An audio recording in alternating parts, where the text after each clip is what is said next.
Hello అందరికీ. ఈరోజు మా లంచ్ మీకు చూపించాలనుకుంటున్నానండి. అంతకంటే ముందు ఒక చిన్న విషయం అయితే మీకు చెప్పాలనుకుంటున్నాను. ఈ మధ్య బయట ఎవరు కలిసినా మీ వంటలన్నీ చూడడానికి చాలా బాగుంటున్నాయండి. కానీ మీరు వండే నాన్ వెజ్ కొద్దిగా డీప్ ఫ్రై చేస్తే బాగుండేది అంటున్నారు. డీప్ ఫ్రై చేయకూడదని చేయట్లేదండి.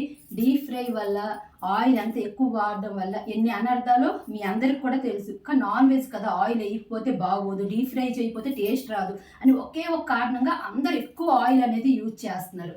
కానీ ఎప్పుడు ఆయిల్ వేసేయడం వల్ల టేస్ట్ అనేది రాదండి. మనం వేసే ఉప్పు కారాలు సరైన పరిమాణంలో వేసుకుంటే టేస్ట్ ఆటోమేటిక్గా వస్తుంది. దానికి ఆయిల్లో డీప్ ఫ్రై చేసేయాలి, పైన ఆయిల్ తేలుతూ ఉండాలి అనేది లేదు. ఆయిల్ వల్ల ఎన్నో అనర్థాలు ఉన్నాయి, తెలిసి కూడా మనం ఆ టైంకి అది చేస్తూ ఉన్నాం.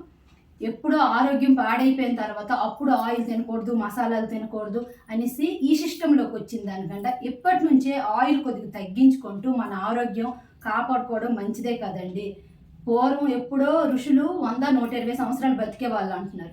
ఇప్పుడు 60 సంవత్సరాలు దేవుడిచ్చిన ఆయుష్ 60 సంవత్సరాలకు దిగిపోయి మిగిలింది కానీ మనం బ్రతికితే అది బోనస్, అంటే దేవుడు మనకి ఇచ్చిన బోనస్ లైఫ్ని మనం బతుకుతున్నాం అంటున్నారు. ఇప్పుడు రీసెంట్గా నేను కొంత చిన్న పిల్లలండి, 20 సంవత్సరాలు 25 సంవత్సరాల పిల్లలు హార్ట్ అటాక్తో చనిపోతున్నారు. నాకు తెలిసిన వాళ్ళు కొంతమంది ఉన్నారు, అందులో తెలియని వాళ్ళు చాలా మంది ఉన్నారు. అంటే అన్ని అనర్థాలకి మనం తీసుకునే ఫుడ్డే కారణం అండి. జాగ్రత్తగా తీసుకుంటే ఏది రాదు.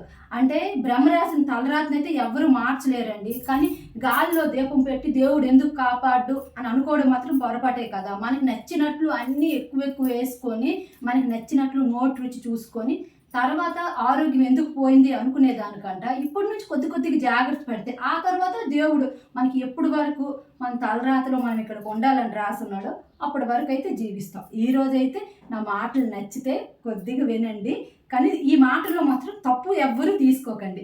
ఈరోజైతే నా వంట మీకు చూపించేస్తాను, రండి. ఇలాగా వేడిగా రైస్ పెట్టేశాను. ఇంకా చేపలు అనేవి ఇలా ఫ్రై చేశానండి. ఆయిల్ కోసం చెప్పి ఫ్రై చూపించాను అనుకోకండి, దీనికి ఎక్కువ ఆయిల్ అనేది పట్టదు పెనం మీద. ఇంకా మార్నింగ్ అయితే గుడ్లు టమాటా కర్రీ అనేది చేసేసాను. ఇంకా వేడిగా పులుసు చేసేసాను, దాంతో పాటు ఉల్లిపాయ స్లైసెస్. ఇదేనండి ఈరోజు మా ఇంట్లో లంచ్.